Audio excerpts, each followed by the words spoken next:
그렇다고 모든 종교회의를 정죄하거나 폐지해서는 안 됩니다. 어떤 종교회의의 법령이 발표될 때마다 언제, 무슨, 목적, 문제, 어떤 이들이 출석했는가 깊이 생각해야 됩니다. 그래서 누가 참석했느냐, 어떤 문제를, 그 다음 두 번째, 성경을 기준으로 점검을 했느냐. 성경의 기준을 따르는 것보다 더 높은 기준은 없을 것이다. 이런 면에서 칼빈 선생도 1차에서 4차만큼은 인정합니다. 이런 종교회의는 믿음의 교훈에 관련된 오류들을 논박했기 때문입니다. 성경에 대하여 순결하고 순전한 해석을 포함하고 있습니다. 거룩한 교부들은 종교의 적들을 파괴하려고 영적으로 신중함을 나타내었습니다.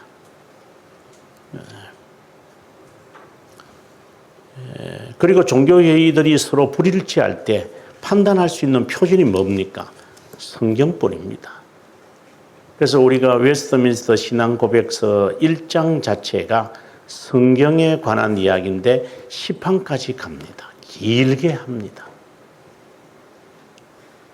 벨지카 신앙고백서에서는 1장에서는 이제 유일무이하신 하나님에 대한 이야기하고 2항부터 시작을 해서 7항까지가 성경에 관한 이야기입니다. 정말 특이합니다. 이 성경에 대한 이야기가 이렇게 6항을 다 차지할 정도입니다. 저는 주석을 하면서 이들이 얼마나 참된 교회를 마음에 두었다면 이렇게까지 말할까. 물론 이들도 마찬가지입니다. 그러니까 성경을 정말 사랑했구나. 정말 사랑했구나. 아우구스티누스를 보면서 우리가 봤습니다만 그가 마지막 순간까지 시편 성경을 벽에다 걸어놓고 읽으면서 죽었다고 하는 건데, 제가 신학생 시절에 고신 거기에 그 삼형제가 목사가 되신 훌륭한 목사님이 있어요. 감리교회 삼형제 된 사람하고 비교가, 그건 비교도 하지 마십시오.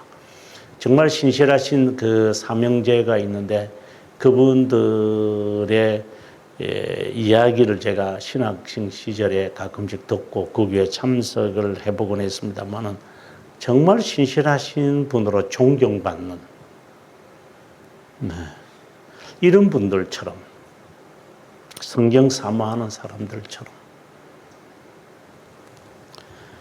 예를 들어 754년에 동로마 제국 황제 콘스탄티누스 5세는 에리아 종교회의를 소집하여 교회 내에 있는 모든 형상을 폐지하라고 했는데, 얼마 후에 그 아내 이레나가 787년에 니케아 종교회의 2차죠. 반대해버렸습니다. 그러면 이게 합당한 겁니까? 이게 합당한 겁니까? 그럼 성경을 가지고 판단합시다. 이게 틀린 거죠. 일반적으로 두 번째 종교회의를 합법적인 것으로 인정합니다. 그래서 우리는 이거 인정하지 않습니다. 7차를. 이게 이제 7차잖아요. 1차부터 시작을 하면 이제 니케아에서 두 번째 모였으니까 2차라고 합니다만은, 그의 선비였던 에피파니아누스는 형상이 교회 내에 있는 것이 불법이와 가증한 것이라고 강력하게 규정을 했다. 8항에서 언급한 타당한 종교회의의 기준에서 보면 쉽게 어느 것이 거듭된 것임을 알 수 있다. 성경을 웃음거리로 만든 종교회의가 어떻게 정통이 될 수 있을까요? 성경이 명백하게 우상숭배하지 말라고 해도 이들은 해석을 해서, 이게 자기 해석입니다. 자기 해석을 해서 어쨌든 자기에게 유익하도록 성경을 해석합니다. 성경을 표준으로 본다면 칼케돈 범종교회의는 정통이고 449년에 있었던 에베소서 종교회의는 이단입니다. 451년 칼케돈 범종교회의는 유티케스를 이단으로 정죄했습니다. 이렇게 거룩한 자들은 성경을 기준으로 문제를 판단했기에 그들 앞에 빛났던 그분의 말씀이 우리 앞에도 비추도록 해야 합니다. 고대적이고 순전한 종교 회의들에도 부족한 것이 있을 수 있습니다. 학식을 갖춘 현명한 자들이 있었지만 문제에 직면하다 보면 다른 많은 것을 예견하지 못했거나 별로 중요치 않은 일에 주의를 기울이다 보면 부족한 지혜로 인해 속기도 하고 감정적으로 처리하기도 했습니다. 만일 321년 1차 니케아 범정교 회의에서 로마 제국 황제 콘스탄티누스 1세의 간섭이 없었다면 그들은 서로 찌르고 상처를 입히고 투쟁했을지도 모릅니다. 왜 그렇죠? 이때에 그 아리안주의자들이 있었잖아요. 이단들의 특성을 정치성이라 했어요. 폭력성이 있습니다. 폭력성과 그리고 이 정치성. 그 돌더레이트 종교회의가 있을 때도 그 안에 모이다가 이들이 휘둘리면 그 일어서 나가버렸습니다. 아우, 성격들 진짜 이상한 사람들입니다. 이단자들의 특징입니다. 성격이 괴팍합니다. 무슨 오토바이나 급발진하는 것처럼 이런 사람들입니다. 이게 특징입니다. 특징. 그런 사람이 이단이다 이렇게 말하는 게 아니라 특징들입니다. 그래서 서로 죽이고 막 살리고 그냥 집어 던지고 아주 이게 그냥 그들은 신념이기 때문에 그렇습니다. 이 신념을 위해서는 어떤 짓도 다 할 수 있습니다. 이 사람들. 콘스탄티누스는 고발문서 한 뭉치를 받아든 임봉에 두었다가 태워버렸다고 합니다. 개인적 사생활에 대한 비난의 내용도 들어 있었습니다. 이 외에도 회력을 읽다 보면 많은 결점을 발견할 수 있습니다. 그러니까 이 황제가 간섭하지 않으면 안 될 정도로 1차 니케아 범종교 회의도 그런 난폭한 것이 있을 정도였습니다. 이에 대해 로마 감독 레오네 1세는 451년 칼케돈 범종교 회의를 정통으로 인정했지만 야망과 편견이 있었음을 비난했습니다. 그는 오류를 인정하면서도 그 합법성을 부인하지는 않았습니다. 종교회의도 과오를 범합니다. 이 점에 우리가 유의해야 되는 것 같아요. 성령께서 경건하고 거룩한 종교회의를 주재하시더라도 인간적인 것을 허락하셔서 인간을 지나치게 신뢰하지 않도록 하셨습니다. 맹종은 지성과 사려에 둔하고 심정과 의지에 부패했더라도 우리를 지배하는 자들에게 복종해야 한다고 로만 가톨릭은 억지 주장합니다. 교회가 결정했으니까 순종해라 이 말입니다. 하지만 하나님은 주님의 선지자 여호수아에게 직무를 주시면서 이 율법책을 내 입에서 떠나지 말게 하고 좌로나 우로나 치우치지 말라. 그리하면 어디로 가든지 너가 형통하리라. 저는 여기에서 정말 주의 깊게 보는 게 주야로 묵상하여 라는 말이었습니다. 주야로 묵상해라. 정말 교회 지도자들에게 있어야 할 부분이라고 봅니다. 주야로 그것을 내 입에서 떠나지 말고 묵상해라. 정말 제가 신학생들한테 정말 부탁했던 게 네 나이 몇 살이야? 네 성경 몇 번 읽었어?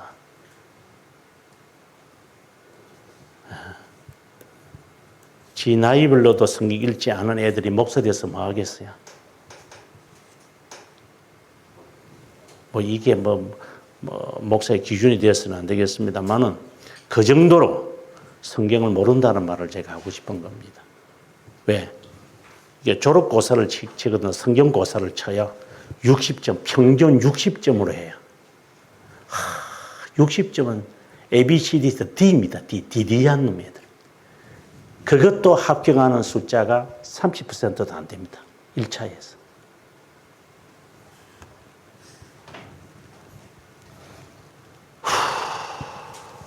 근데 그놈들이 교회 가면 전도사입니다. 뭘 가르치는지 모르겠어요. 이것들이. 껍데기들. 성경 정독한 놈이 신학과 한 학년에 80, 우리는 이제 90명에서 90명 가운데 정독한 사람이라고 하면 10%도 안 됩니다. 그런 놈들이 전도사입니다. 그런 놈들이 교회 가서 목사 됩니다.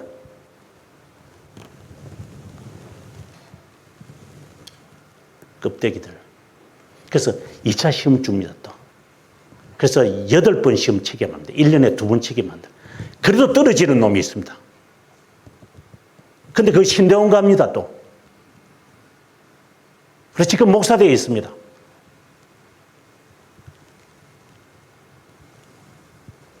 이거는 신학생들을 제가 이렇게 들춰내서 죄송하지만 성도들은 어떻습니까? 더합니다. 참과 거짓에 뭐 관심이 있을까요? 한국 교회가요? 진짜입니까? 여러분 뭐 제 강의 듣는 분들한테 이런 말을 해서 소용이 없지만 참과 거짓에 관심이 있습니까? 공의에 관심이 있습니까? 진리에 관심이 있습니까? 성도들이 여러분 몇 명이나 보셨습니까? 교회에 내 다니시면서 진실이라는 것에 관심이 있습니까? 없습니다. 이거는 그냥 슬로건입니다. 슬로건도 아닙니다. 필요 없습니다. 그런 교회. 어느 놈이 그런 게 있습니까?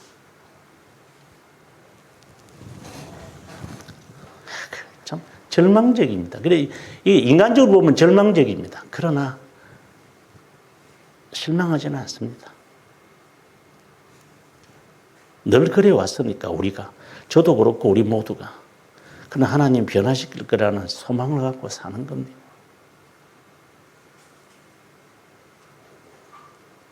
거짓 선지자들을 삼가라. 양의 옷을 입고 너희에게 나아오나 속이는 노닥질하는 일이다. 무분별하게 모든 목자의 말을 들어서는 안 됩니다. 칼빈이 하는 말입니다. 어느 종교회의든 목회자든 감독이든 언행의 증거에 주의하는데 방해하지 못하게 하고 하나님의 말씀에 심은 때에 모든 영을 소환하는데 방해하지 못한다고 합시다. 예. 언행의 증거와 하나님의 말씀에 시험 때 딱 올려놓고 판단해 보자 이 말입니다. 저는 좀 미안한 이야기지만 목사님들 저는 뭐 신학생들을 키워봤지만 목사들 매년마다 그 성경 시험이나 신학 시험을 쳐봐야 될 것 같아요. 몇 퍼센트는 합격할 수 있는지. 목사는 한번 임명받으면 죽을 때까지 갑니다. 점검이라는 게 없습니다. 목사들한테는. 장로도 마찬가지입니다. 한번 장로되면 죽을 때까지 장로. 이 세상에 그런 카리스마가 어디 있습니까? 매년 점검해야 되죠. 대통령도 5년마다 되는데 교회만큼만 죽을 때까지 가는 겁니다. 이게. 점검해야 됩니다. 그래서 미국에 있는 장로교회는 PCA 제가 가서 공부했던 카버란트에서는 3년마다 점검합니다. 심의해서 이거 장로 뽑아놨다마는 이게 그러면 장로라는 직책은 남아있지만 직무는 하지 못합니다. 그렇게 만들어야 됩니다. 교회를. 군사도 마찬가지고 목사도 마찬가지 다 해야 됩니다. 그렇게 안 하면 청소 안 됩니다. 집안도 하루에 2번씩 청소해야 되는데 청소를 안 합니다. 교회. 내가 청소해 봤습니까? 사찰 집사님이 청소하죠. 어느 성도가 교회 청소합니까?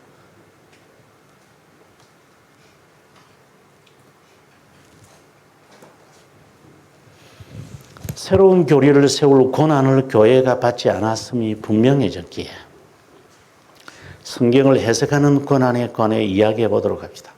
어느 교리를 논의할 때 참된 감독들의 회의가 열려 논의된 관점을 토론하는 것보다 더 좋거나 확실한 구조책이 없다고 생각합니다. 그래서 교회의 목회자들이 그리스도의 영에 호소하여 공통적으로 일치하는 것이 혼자 채택하여 백성들에게 전달하거나 몇 명이 모여 개인적으로 모여 결정하는 것보다 훨씬 좋다고 여깁니다.